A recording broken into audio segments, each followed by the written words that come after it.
Hello everyone and welcome back to my channel. Sam here again. Now, the market's been properly disappointing lately, especially after that autumn correction. Just holding and waiting for the next bull run? Well, yeah, that's fair enough. It's a valid strategy. Plenty of people roll with that. But me, 7 years on Wall Street wired me differently. I like staying active and actually doing something instead of just waiting around. So today, I want to talk about arbitrage, and honestly, even this bear market hasn't really slowed it down. If anything, arbitrage has actually been getting more popular lately, at least in certain circles among people who really pay attention to this stuff. Now, in my opinion, markets like this are usually where it works best. Right then, let's get into it. So what is arbitrage? Well, let me break it down simply. Arbitrage is basically trading on the difference in asset prices between exchanges. Now, if an asset is trading at one price on one exchange, it could be sitting at a noticeably different price on another. And that price difference is exactly what we're working with. Cycling the asset between exchanges and capturing the spread along the way. Now, a couple of words about why these spreads actually happen. So there are three main factors, at least the way that I see it anyway. First one, volatility. Now, during fast market moves, spreads can widen really quickly. Some exchanges react faster than others. Market makers start pulling liquidity, order books thin out, and suddenly the gap between platforms gets a lot bigger. Second factor, liquidity depth.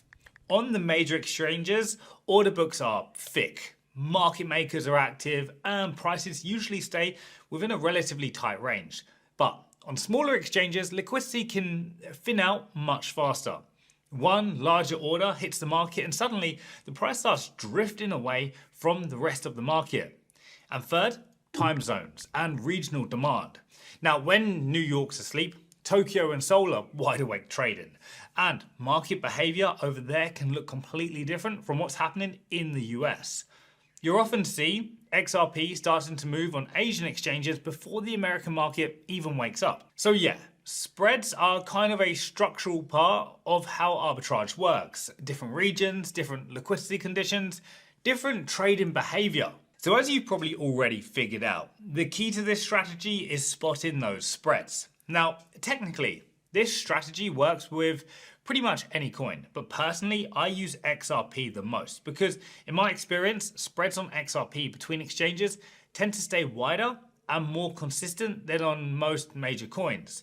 And another reason I like using XRP for this is that there are already a lot of tools built specifically around XRP arbitrage, like arbitrage calculators, which make the whole process way easier and faster. So there are a few different ways to find spreads. At least the ones that I personally know and use.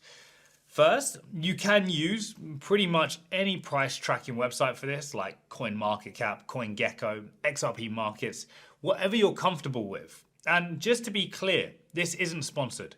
Use whatever platform you personally prefer. And second, the method I personally prefer, and the one we're going to focus on in this video, is using the arbitrage calculator on XRP Markets. It helps automate a big part of the process, which becomes especially useful if you're planning to run multiple cycles throughout the day. Let me show you exactly how it actually works in practice. First, you've got to go to xrpmarkets.io website and scroll down to the arbitrage calculator section. Now, as you can see, we've basically got two drop-down windows here.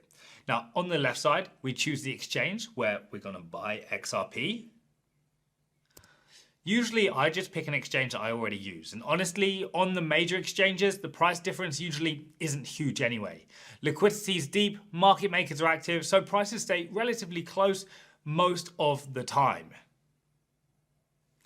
Then, over here, on the right side, we choose where we're selling the XRP.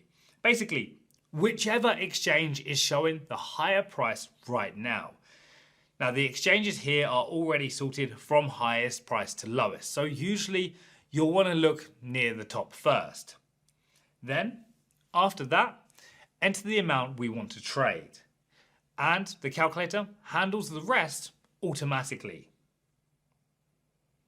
Now, it shows the spread, the estimated profit, approximate cycle time, and all the exchange links right below so you can actually move between platforms really quickly. And what I like is that the numbers refresh automatically every few seconds. So you're always looking at updated spreads as the market moves.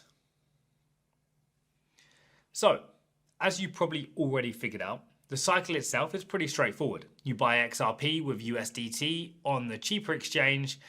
In this case, I'd buy here because this is the exchange that I already use. Then I transfer the XRP to the exchange where the price is higher. Go ahead and sell it there, and then send the USDT back to the original exchange. Now, after that, you can just repeat the process again as long as the spread is still there. And that's basically the whole strategy. And just before we wrap up though, there are a few important things to keep in mind before running arbitrage cycles. The first one is cycle speed. Now, while your XRP is in transit, the spread can shift a little. Usually a transfer between exchanges takes anywhere from 10 to 15 minutes, depending on how quickly the receiving side credits the deposit. Second, withdrawal and exchange fees. And honestly, this is one of the reasons I like using XRP for arbitrage in the first place. Fees are usually pretty low across market exchanges, roughly around $1 or so per transaction, which means more of the spread actually stays in your pocket instead of getting eaten up by the fees in every cycle. And third is scalability. One successful cycle is nice, but the real difference starts when you can repeat the process consistently throughout the day. Because once you've actually got a setup that works smoothly, scaling becomes a lot easier. Larger capital, more cycles, more spread capture over time. And fourth, capital efficiency. Now, most people just leave their capital sitting there waiting for the next move. Arbitrage is actually different. Instead of waiting for the market to hopefully go up someday, you're actively putting your capital to work and extracting value from price inefficiencies that already exist right now. All right, that's all I've got for today's video. So feel free to give this strategy a try while the market is still volatile and share your experiences in the comments below. To track spreads, you can use tools like XRP Markets, CoinMarketCap, or any other monitoring service you prefer. The links are in the description below. And if you want more videos like this, trading strategies, guides, and the latest crypto news, make sure to follow the channel as well. Thanks so much for watching, and I'll see you in the next one.